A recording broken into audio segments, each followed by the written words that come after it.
Hey, welcome to another episode of Relatively Damaged Live. My name is Angela, and this is... I'm Kat. The live shows are currently streamed on Mondays to Twitch, YouTube, and Facebook. Remember to follow or subscribe and share with your friends. On the Monday segment of our show, Kat and I discuss topics we find interesting for about 30 minutes. So let's get to today's topic. What makes something valuable? And as our viewers know, we always start with a quote.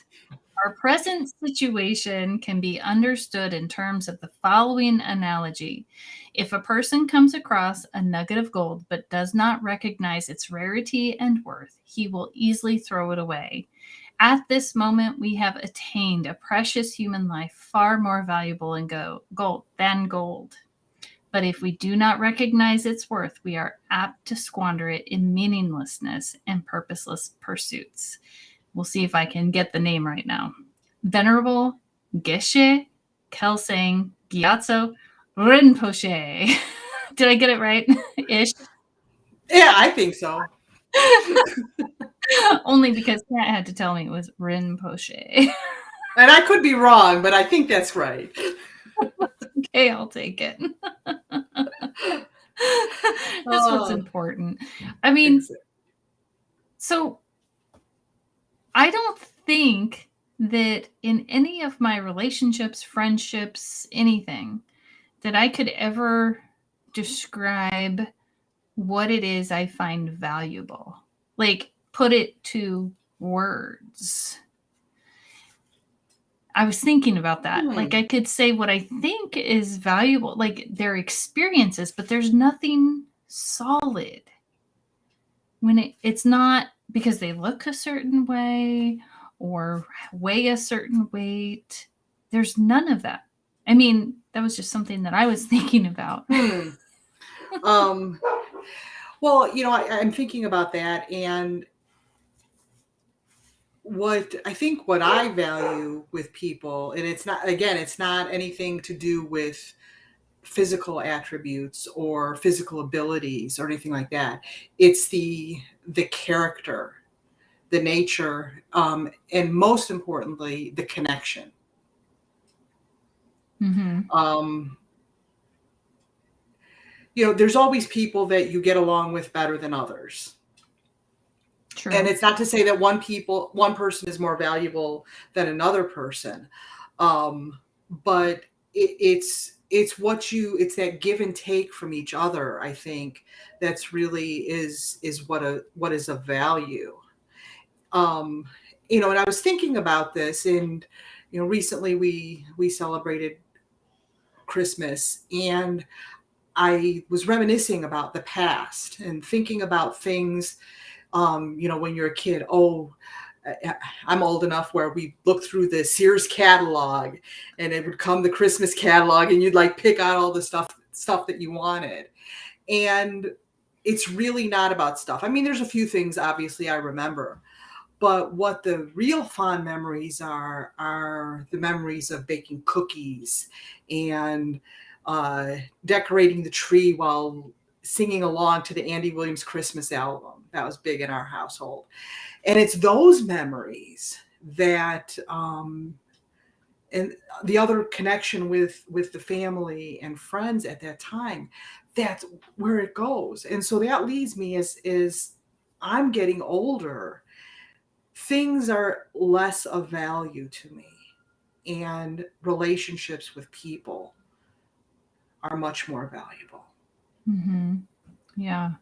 I think that goes back to those things, where, I mean, I could have diamond earrings and society says those diamond earrings are valuable, but in my world, it's more the people that I'm with. You know, we have a family Zoom we do every weekend. That's valuable to me. You know, it doesn't matter if everyone comes on to our family Zoom, all of the family, right? It's just, it's there.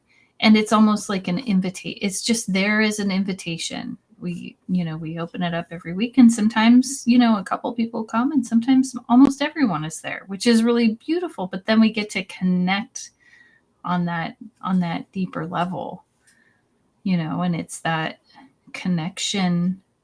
I agree with that. That connection is just so valuable. It's like that support, that emotional support, that cheering each other on.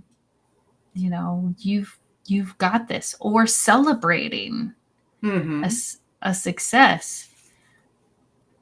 But you know, there are some in my family that have a significant amount of money and other people that don't. And I don't value the people any differently. It's the same in my family too. And again, it's not about that. It's about that connection that you have with each other. And that is, I just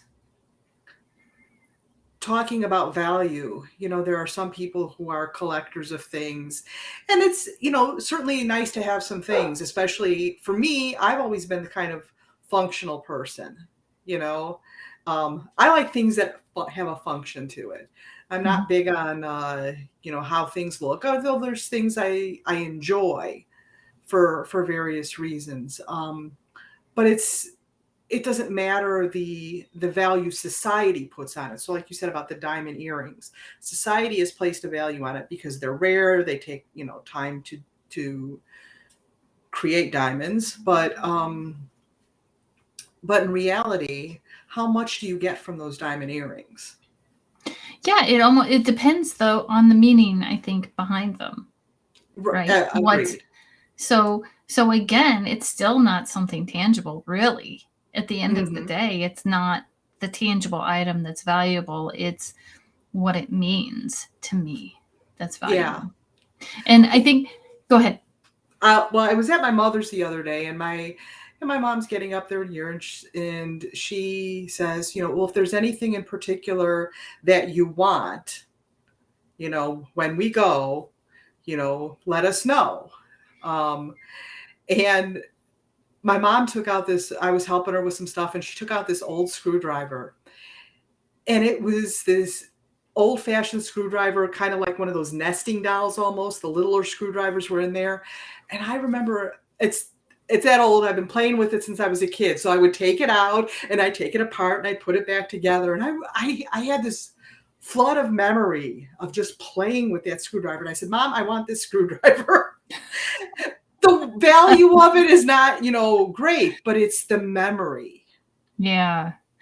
And actually, I just want to shift into this briefly, if you don't mind, but sure. Having those end of life conversations are also valuable, and they're so important. You know, like when Mom asks what you want and this flood of memories comes up, I mean, what better gift to give you than reassurance that something that meant so much to you will be yours, and you won't have to fight your siblings for it. You know what I'm saying? Right. Well, and the really interesting thing about that is, you know, I know that that's sometimes an issue with families, and a lot of times it, unfortunately, it tears families apart.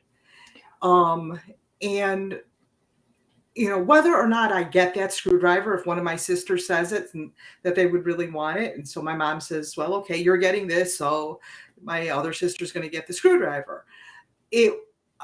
I still have those memories, and nothing can take that away from me. Well, I think you could I mean, just let's go down this road if you don't mind real quick. Sure. I think there is a chance if you get there and you don't get it, if you don't have the tools that I think you have, that you could become angry and resentful and frustrated that you aren't the one with the screwdriver. And in essence, in some ways, ruining your life, not anybody else's, because now you're miserable, And Well, that again goes to value. What is it that I really value? Do I Mhm. value the screwdriver, or do I value what the screwdriver represents? So even if someone else had it. For me, the screwdriver represents those good memories of childhood. Mm-hmm, mm-hmm. And I'm really working through this, even for myself here. So just by having the knowledge of that memory, or I mean, so you could have a picture, or you could, every time you saw it at your sister's house or whatever, right? Instead of being resentful, it could be like, oh, there's so many great memories with this screwdriver. Yeah. Yeah. I like that. Yeah, and I'm getting a little teary-eyed again. Man, we keep getting into these discussions that make me cry. I love that you have tears because it just shows how gentle you are. um, and that's why I've said. I mean, I've seen it in my own family, not in my generation, but in other generations where those divisions have happened. Mm-hmm. And um it's very sad because the healing doesn't take place. So you have this object, but at what cost? Yeah, I think you're answering kind of Trevor's comment here, or is about maybe the sister's just getting something and you're not, like, and what I hear you saying is, what's the cost of getting Right. that? So So I might have this screwdriver, but it's at the cost of this relationship, or she might have it and it's at the cost of this relationship, because we're more focused on the thing than the experience of what it brought to us. right. The Okay. thing, the money, the whatever. Mm-hmm. And when I mean, just as an aside, so when my mom has asked me the thing, my my asks have been very few, and it's because each thing I have asked for, has been something that has a significance to me. Mm-hmm. Which is why I was wondering what would happen, right? Because if it's so significant, because I could see myself getting a little bitter. I'm not going to deny that. I mean, I haven't lived through it. I'd like to think I'm above the fray, but I'd be like, gosh darn it, I told her that's just a tiny screwdriver, and she did what? Like, yeah. And then, become resentful and things like that. But I think, as you and I have talked, we've learned that the resentment just hurts me. Right. In my relationships. And I know enough about those kinds of resentments that I don't want to live my life that way. Mm-hmm. So even if, I mean, let's be honest, there's past resentments that sometimes something will come up and it'll sting a little bit, but am I going to live inside of that resentment? Well, my sister got the screwdriver, my sister got this, because I only have sisters, or my sister got that. What is that going to do to me? Yeah. So I'm going forward with the mindset that whatever my parents choose, I'm going to honor that because that was their choice. And be okay with it, because my relationship with my sisters is ultimately more important than an object. Yeah, that relationship. And right there again, we come back to the connection is more important. I mean, at the end of our lives, we're not going to take any of these things with us. Right. Like, I think the idea is spiritually we'll have learned, and at least in my book, and But this stuff, Mm-hmm. that's not what matters. In my mind, it's the value is love. That goes further than any financial or, I've been there. I've had the boat. I've had the nice house. I had, and in that time in my life, it brought pain and misery. And, is that I'm very happy with looking around and being happy with what I have and seeing the abundance in what I have, while not much, is still more than many people in this world. Right. Instead of looking around thinking I don't have enough. I had one of the kids say to me that, they had some nice things, and they're like, but I'm poor, or something like that. And I will never, and I thought, oh my goodness, when did I teach this value of things are important, and without things we're not rich, because that value, again, for me, is in that relationship. And I think part of it came from saying things like, feeling guilty about not having money for things, or feeling guilty. And then my perspective of, well, we're poor, so we can't afford that, instead of we're just not spending money on it right now, yeah. And so I think we all learn and grow as people. And I think as parents, we just get to do it with a witness. Yeah. Darn kids.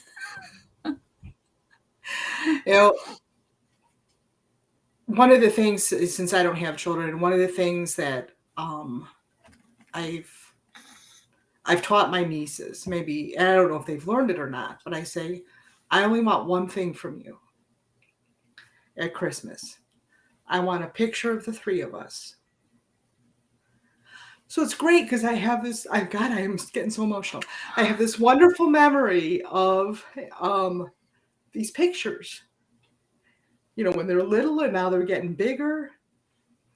I used to have them both sit on my lap, and now this year we all had to stand up next to each other, because they're too big.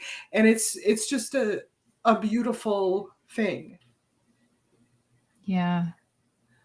So that means more to me than anything they could purchase for me. Yeah. That reminds me, when the kids ask me for my birthday, what I want for my birthday, it's time. And, will you watch a movie or something so that we're all together? And I was so excited because yesterday both of the girls came out and sat on the couch, and while they didn't start the movie with me, they certainly ended the movie with me. And it just brought joy to my heart, those moments and those times. Trevor made a wise comment here. If the bank account defines your happiness, you will forever be poor. Yeah. I think that's true. I really do. I think it's funny because I'm thinking of the parable where I think the king put some gold under a boulder in the middle of the road. And all these people are complaining about it. And I think I'm shifting a little bit in our conversation, but all these people are upset about it, complaining, angry, and then somebody comes along and they dig it up and they get this gold. And it's because they took the time, and then that time benefited so many other people, right? But even the king, I think, saw there's value in someone willing to help society move forward or be able to travel well on this road. And I don't remember if there's more to the parable, but I would think there is. But nobody except the king knew that there was something under the boulder. Right. Okay. Yeah. And so I just think about that lesson sometimes as value, that the person did it because they wanted to, and they were being genuine and giving, and they didn't do it for the money. They did it because it was the right thing to do. And I think that is valuable too. And I think that a lot of times that's where, like, figuring out what is important to me, what is important in my heart, what do I value, and then make my decisions from there. I think it's in Adam Grant's book, Think Again, where he talks about define yourself in values and not in other things, because it's a lot of, I think there was a reasoning behind it, but it is easier to make decisions once I know my values. It makes making decisions so much easier. Absolutely. When, if you go out and you have to make a decision, what do I value? And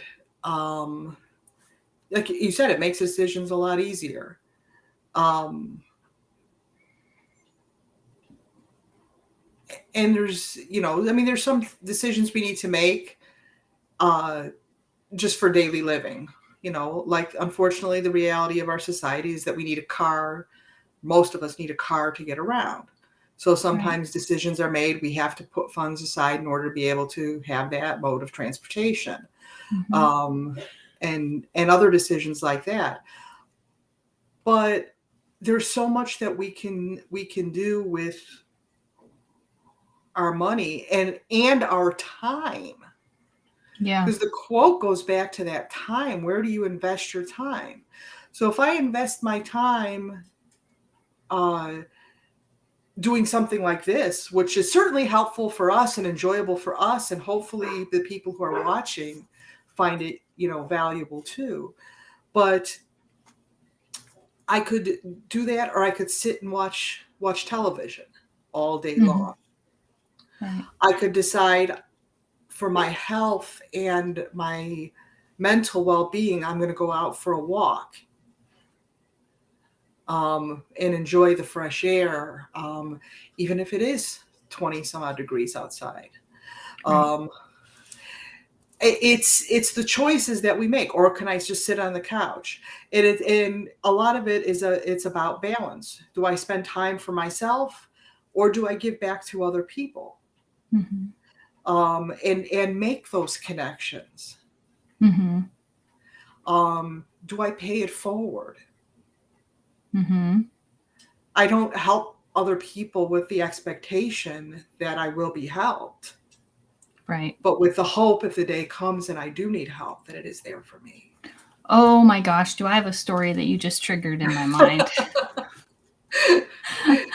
A long, long time ago, I was in desperate need for money to help with some legal fees and things like that. And a friend of mine said, I will give this to you, and if you pay, it is a gift, and if you want to pay it back, I can't remember the exact wording, but if it's a gift, you can pay it back or not. And if you can't, it's a gift. That's what it was. If I would love it if you could pay it back, but if you can't, it's a gift. And she gave me this gift, and I came into some money, and I had paid some other debts. And then all of a sudden, it was like, I think it was a couple months later, I keep getting this niggling feeling. You got to check on this friend, and you owe her some money. And I'm looking at my account, and it's like, but I just finally got money in the account, and I had a little bit that I could, because I hadn't even had 6 months of reserves before that. And then I'm at this point where it's like, oh, well, that's about 6 months reserves. And I kept getting this niggling, and I'm like, nope, I have to do this. So I contacted her. I sent her a check, didn't tell her how much it was going to be. She got it, and it turned out she had been living homeless on someone's floor. And the money that I gave her enough to get a little trailer so that she was able to be self-sufficient again. So talk about the changing of the tides, right? Like, or whatever that saying is. Like, I don't think there had been a better example in my life before that of how important it was not only to just follow what God was telling me and what the Spirit was telling me, but to know that even after that, we still had what we needed. It was still there, which takes me back to I think it's the story of the Ark of the Covenant. And I know there's some arguments about when the water parts, but the bottom line is their feet were wet. The river doesn't part until after the feet are wet. So I think sometimes we have to learn to have that faith. And to me now, that faith is just that much more valuable because I can trust it. What a beautiful story. And I know you've shared that with me before, but I'm glad you shared it again. Yeah, I don't think I've shared it on a live yet. So I love that story. It just really shifted my perspective and changed how I perceived things in this world as to what was valuable and what was not. And I really believe I was being, at that moment in time, God was using me to answer prayers, and they were answered. And that makes me feel good. Like I could hear it and I could do it, Well, and that I think all goes to the value. What do you value? How important is that faith to you in that trust in God? And there have been instances in my life where, sometimes I just get this idea, I need to contact somebody. Or if I read something, in remembering past conversations, I read this and it reminded me of your struggles or what we talked about last time, whatever. And more often than not, I get an, oh my God, that's exactly what I needed to hear. Or, oh my God, thank you so much for reaching out. I needed a friend today and I needed a kind word. And those kinds of things, it's just like, that's the connection. That's the value. Mm-hmm. And so we find, when we find that in each other and we listen to it, whether or not you think it's God or that small, still voice inside. Or the universe. Or whatever. Mother Earth. It could be Mother Nature. But that connection that is there with others is undeniable. And I've had moments, I mean, where you've reached out to me and I said, oh my God, I needed to talk to you. Thank you so much. It was like something, has done that. And I know it's happened with other people too. I can remember one time in particular, which we don't need to go into, but that whole thing it's just like, that shows that interconnectedness that we have. And if we are showing that we value that connection grows and becomes much more significant. Yeah. Be it with family or friends or coworkers or whatever. Yeah. Whatever people are in your life. And you're just, as you're talking, I can't help but think of how over the Christmas holiday and into the new year, I think we did 2 weeks of heart-based or heart-focused meditation or heart rhythm meditation. And and during that, really focused on sharing all of that love and healing, recognizing the pain and suffering that's in the world with everyone. And that was just such a beautiful experience to get to do that with other people and to just share that depth. And I think for me, having disabilities and not having capacity to physically go do things as much as I can, I was again able to feel like I'm making a difference because I believe what I'm doing is going into the ether and spreading out amongst the people of Earth, that we're sharing that love. And I don't know, I was just really honored and to have you there and how valuable that experience is and how often I've thought of it since then. And I'm just so grateful to have you as a partner in that. And if anybody's interested in joining us, just drop us a note and we can certainly send you an invite. But yeah, I will continue doing that with you because I love it. Absolutely. Yes, I love it. You know, that just goes to show, I mean, this is one thing that we do to reach out to others. And you know, again, we get a benefit from it. Not to say that it's totally 100% selfless, but in giving that love to ourselves, we are giving that love to others too. Oh, what a perfect quote to end on. Jeez, Kat, you're full of them. No, but now you said and, so now you got to keep going. No, and I was just going to say, you know, I mean, this is just something I think very beautiful that we're doing. This live show, the heart-based meditation, and the way that it has helped us in helping others. Yeah. And it really all comes from something that we value, and that's love. Absolutely. Thank you so much, Kat. Thank you, Angela. It was a beautiful show today. It was. There's also a Relatively Damaged podcast where I interview amazing guests who have overcome some sort of struggle in their lives and how they found health and healing. You can find the podcast on Spotify, Apple, and many more. I'm Angela, and this is Kat. We'll see you next week. Thanks, everybody. Bye-bye.